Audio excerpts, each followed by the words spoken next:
Bonjour et bienvenue sur Johan DLS Tennis Podcast, le podcast des joueurs de tennis.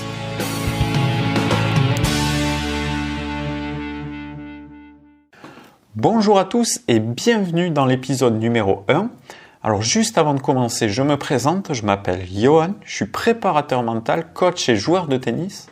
Et là, je rentre tout droit d'Australie où j'ai travaillé dans une académie de tennis pendant 6 mois à Melbourne. Et je me suis rendu compte de l'importance de développer des comportements de champion chez les joueurs et les joueuses de tennis. Alors, pour expliquer et développer un petit peu ce qu'est un comportement de champion, je vais séparer dans ce podcast le savoir-être et le savoir-faire. Mais pour moi, tout est lié et rien ne doit être séparé. Alors, le savoir-faire, c'est tout ce qui touche spécifiquement au tennis. C'est-à-dire savoir faire un revers, un coup droit, un service, une volée. Savoir se déplacer, se positionner par rapport à la balle. Savoir également trouver des tactiques en match pour résoudre des problèmes.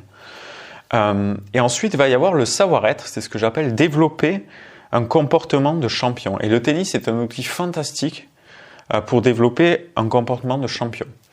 Dans le tennis, on va trouver des valeurs, dans le sport en général, mais dans le tennis, on va trouver des valeurs qui sont le travail, l'effort, la persévérance, le dépassement de soi, la cohésion aussi, quand on s'entraîne avec d'autres personnes, avec notre coach, etc. Bref, on va développer des valeurs qui sont hyper importantes. Ensuite, dans le savoir-être, il y a la connaissance de soi.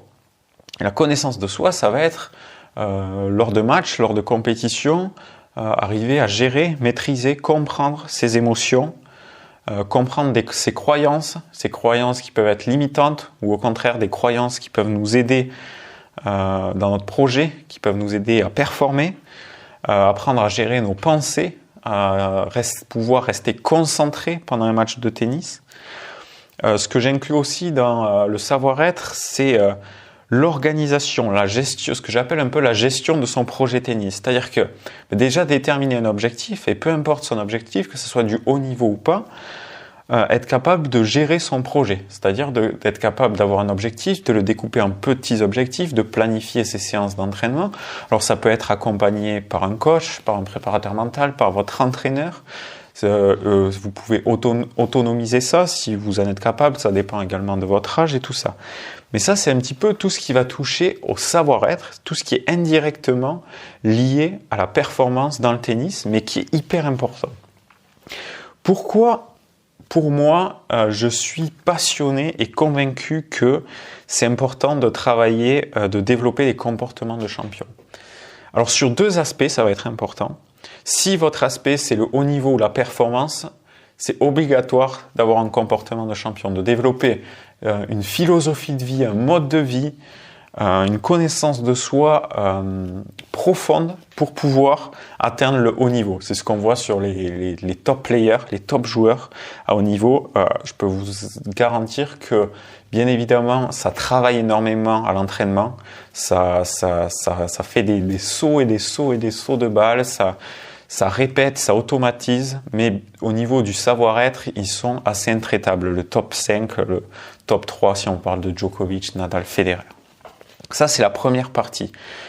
C'est essentiel à développer, c'est ce qu'on travaille énormément en préparation mentale, c'est ce savoir-être, la connaissance de soi pour aller vers la performance. Mais au-delà de ça, si votre projet n'est pas de faire partie du haut niveau, ou si votre projet c'est le haut niveau, mais que à un moment donné, il y a une blessure grave qui arrive et que vous ne pouvez pas continuer. Bref, peu importe votre projet, à un moment donné, si vous avez développé un comportement de champion, vous pourrez le retranscrire et ça vous sera utile, peu importe vos projets dans votre vie à côté. C'est-à-dire que si vous arrêtez le tennis et que vous partez sur de l'entrepreneuriat ou développez, un projet humanitaire ou je n'en sais rien, tout ce que vous avez appris dans le tennis, sur ce point-là, vous allez pouvoir le retranscrire ailleurs. Même si vous changez de sport. Si vous changez de sport, vous avez un état d'esprit de champion qui vous permet, vous avez juste à aller derrière travailler la technique et tout ce qui va être spécifique au sport, à un autre sport ou à un autre développement. Donc je récapitule, le savoir-être, il va être ou le comportement de champion, il va être hyper important si vous avez un objectif de haut niveau, si vous avez un objectif de devenir professionnel, de faire partie des meilleurs joueurs, mais également si vous avez un objectif plus minime, on va dire, ou qu'à un moment donné, voilà, vous basculez sur autre chose. Bref, le savoir-être, il va vous aider dans votre vie sur tous les points. Et ça, c'est quelque chose d'essentiel. Moi, je suis passionné par ça. Je suis passionné dans le développement d'un état d'esprit de champion pour pouvoir réaliser à bien tous nos projets, peu importe notre vie. Donc là, on s'intéresse vraiment et principalement au tennis. Donc moi, je vais vous donner au travers de ces podcasts des pistes, des outils qui pourront vous aider, bien évidemment, dans le tennis. Mais je voulais vraiment aborder ce côté-là parce que dans le tennis, moi, je travaille vraiment avec des jeunes joueurs et tout le monde ne finira pas champion. Champion, ça demande, tout le monde ne finira pas joueur de tennis professionnel, je veux dire. Tout le monde n'est pas prêt à faire les efforts tout le monde ne le désire pas. Donc voilà, pour moi, c'est quelque chose d'essentiel. Donc au travers de ces podcasts que je vais vous présenter, on va vraiment parler du tennis en général, mais je veux vraiment appuyer ce point-là de développer un comportement de champion. Et tous les prochains podcasts seront autour de ces sujets-là.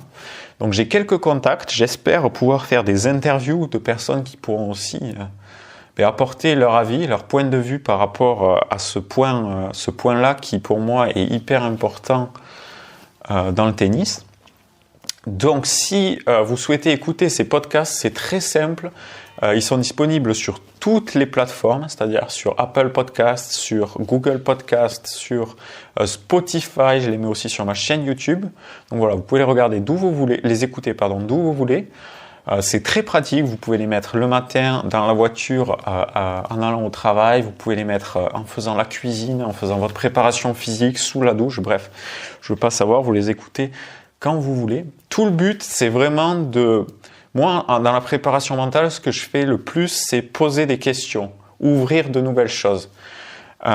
Et c'est ce que vraiment j'ai envie d'apporter au travers de ces podcasts. C'est pas de donner des vérités ou des choses toutes faites. Alors bien évidemment, des fois, on est obligé de faire un petit peu des généralités parce qu'on parle à une audience globale. Mais l'idée, c'est de vous questionner, de vous ouvrir à d'autres choses et de vous apporter des outils que vous pouvez tester, que vous pouvez développer. Et après, libre à vous d'en faire ce que vous souhaitez. Donc voilà. Moi, je suis hyper enthousiaste à l'idée de développer ça.